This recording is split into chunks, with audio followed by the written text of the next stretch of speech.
আসসালামু আলাইকুম everyone. Chicken মোমোর ফুল প্যাকেজ রেসিপি আজকে আমি আপনাদের সাথে শেয়ার করব। চিকেন মোমোর ডিপিং সস থেকে শুরু করে কিভাবে শীটটা তৈরি করবেন সবকিছুই থাকবে আজকের এই রেসিপিতে।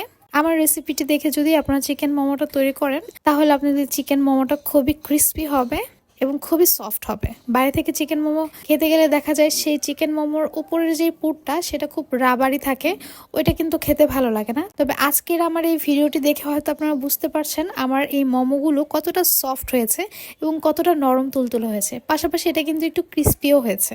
মোমো তৈরি করার জন্য চিকেনের পুরটা তৈরি করে নেব, আর এই জন্য আমি এখানে মুরগির যেই বুকের মাংসের অংশটা আছে সেটা নিয়েছি, এটাকে কিউব করে কেটে নিয়েছি হাড় ছাড়িয়ে।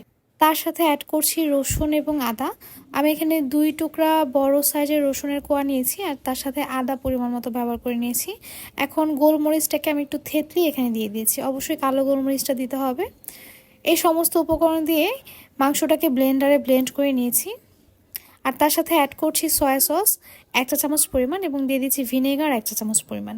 দিয়ে দিচ্ছি মরিচ কুচি পরিমাণ মতো। ট্রাই করবেন আদা রসুনটাকে মাংসের সাথে এইভাবে ব্লেন্ড করে নিতে, সেটা খেতে কিন্তু বেশি ভালো লাগে। এখন এখানে দিয়ে দিচ্ছি গ্রেট করে রাখা গাজর। গাজরটাকে কুচি কুচি করে না নিয়ে এটাকে গ্রেট করে ব্যবহার করলে সবচেয়ে বেশি ভালো হয়। পরিমাণ মতো লবণ দিয়ে এখন এই সমস্ত উপকরণগুলোকে হাত দিয়ে একসাথে খুব ভালোভাবে মিশিয়ে নেব। এখন এখানে দিয়ে দিচ্ছি গরম ঘি। ঘিটাকে গরম করে গরম থাকা অবস্থায় এখানে দিয়ে দিতে হবে। ঘি অথবা বাটার এই দুইটা যে কোনো একটা ব্যবহার করতে হবে, তেল এখানে ব্যবহার করতে যাবেন না, সেটা কিন্তু খেতে ভালো হয় না। ঘি দেওয়ার পর মাংসের সাথে এটাকে খুব ভালোভাবে মিশিয়ে নিতে হবে। আপনারা চাইলে এখানে পেঁয়াজ পাতা অথবা পেঁয়াজের হাই যেটা আছে সেটাও কুচি করে ব্যবহার করতে পারেন, তবে আমি হাতের কাছে পাইনি এই জন্য আর ব্যবহার করা হয়নি। মাংসটাকে আমি এভাবে মেখে ম্যারিনেট করতে রেখে দেব 20 থেকে 30 মিনিটের মতো।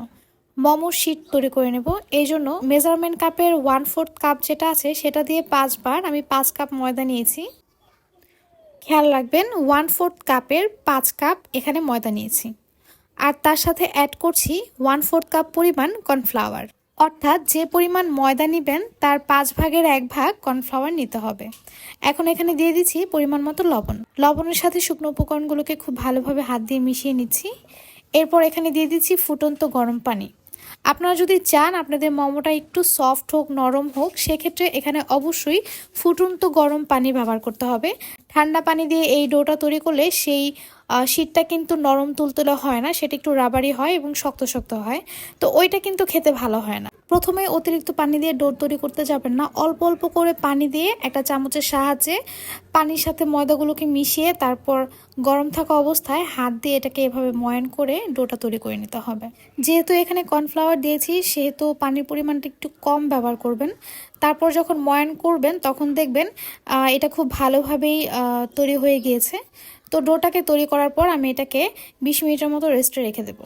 ডিপিং সস তৈরি করার জন্য প্রথমে আমার চিলি অয়েলটা তৈরি করে নিতে হবে। এই জন্য আমি পরিমাণ মতো সয়াবিন তেলের মধ্যে কিছু রসুন এভাবে ব্রাউন করে ভেজে নিলাম। রসুনটা ব্রাউন হয়ে গেলে আমি এটাকে তেল থেকে তুলে ফেলবো।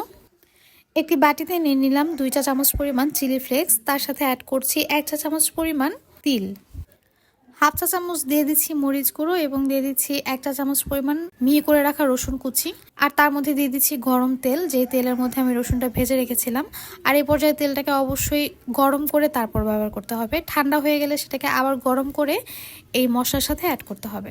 খুব ভালোভাবে মশলাটাকে তেলের সাথে মিশিয়ে নিলেই হয়ে গেল চিলি অয়েল। এটা আপনারা অনেক দিন পর্যন্ত সংরক্ষণ করে খেতে পারবেন। যে কোনো চাইনিজ খাবারে এই চিলি অয়েলটা ব্যবহার করলে সেটার স্বাদ কিন্তু দ্বিগুণ বেড়ে যায়। ডিপিং সস তৈরি করার জন্য আমি 1 টেবিল চামচ পরিমাণ লেবুর রস নিয়ে নিলাম। আর তার সাথে অ্যাড করছি 1 টেবিল চামচের একটু কম সয়া সস। দিয়ে দিচ্ছি সামান্য পরিমাণে ভিনেগার। অ্যাড করছি 1 টেবিল চামচ পরিমাণ পানি। এখন এখানে দিয়ে দেব 3 চা চামচ পরিমাণ চিলি অয়েল। এটাকে খুব ভালোভাবে মিশিয়ে নেব। মোমো খাওয়ার জন্য ডিপিং সসটা কিন্তু তৈরি হয়ে গেল। ডোটাকে 20 মিনিট রেস্টে রাখার পর এখন এটাকে একটু ভালোভাবে ময়ান করে নেব। আর তারপর এই ডোটাকে আমি 3 ভাগে ভাগ করে নেব। এখন এই ডোগুলো দিয়ে আমি পাতলা একটা রুটি বেলে নেব। রুটি বেলার সময় যদি প্রয়োজন পড়ে এখানে একটু ময়দা ব্যবহার করা যেতে পারে, তবে তেলের ব্যবহারটা এখানে করবেন না, তাহলে আপনাদের শীটটা কিন্তু রাবারি হয়ে যাবে। আমি রুটি বেলে নিয়েছি আর দেখে হয়তো বুঝতে পারছেন এটার পুরুত্বটা কেমন হয়েছে।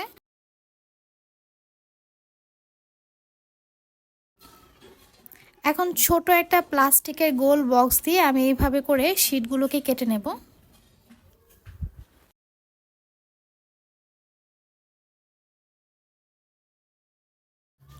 অতিরিক্ত মোটা অথবা অতিরিক্ত পাতলা করে শীটটা তৈরি করলে সেক্ষেত্রে মোমোটা কিন্তু পারফেক্ট হয় না। তো আমি যেভাবে এটার পুরুত্বটা রেখেছি ঠিক ওই রকম করে এই শীটগুলো তৈরি করে নেবেন। মোমো শীটের মধ্যে আমি চিকেনের পুরটা দেওয়ার পর এটাকে পুলি পিঠার মতো ভাজ করে নিচ্ছি। আজকে আমি যেই ভাজটা দেখাবো এটা সবচেয়ে সহজ একটি ভাজ, আর দেখতেও কিন্তু ভীষণ সুন্দর হয়। তো পুলি পিঠার মতো আমি এইভাবে এটার মুখটা চেপে চেপে আটকিয়ে দিচ্ছি। এরপর দুই সাইড এভাবে পেছন দিকে এনে একটার সাথে একটা মিশিয়ে দিচ্ছি। আই হোপ আপনারা দেখে বুঝতে পারছেন এটা কিভাবে তৈরি করছি।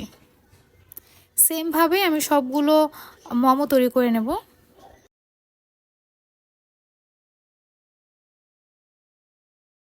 আপনারা চাইলে এভাবে মোমো তৈরি করে এগুলোকে ডিপ ফ্রিজে সংরক্ষণ করতে পারেন।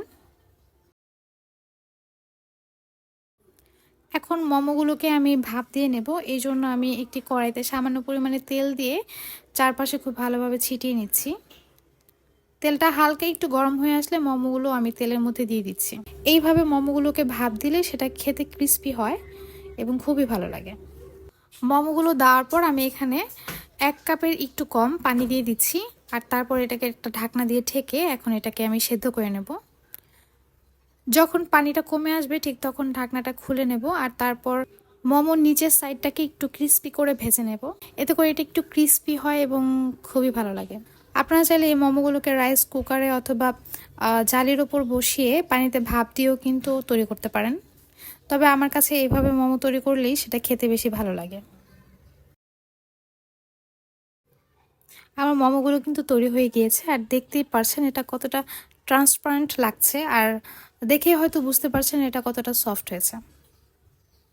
এখন এই মোমোর উপর আমি ডিপিং সসটাকে দিয়ে দিচ্ছি।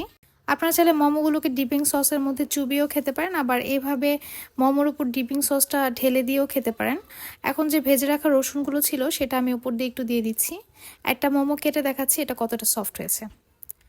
আশা করছি রেসিপিটি আপনাদের সবার খুব ভালো লেগেছে। ভালো লেগে থাকলে অবশ্যই আমার চ্যানেলটি সাবস্ক্রাইব করে যাবেন এবং লাইক শেয়ার কমেন্ট করে আমার পাশে থাকবেন। আল্লাহ হাফেজ।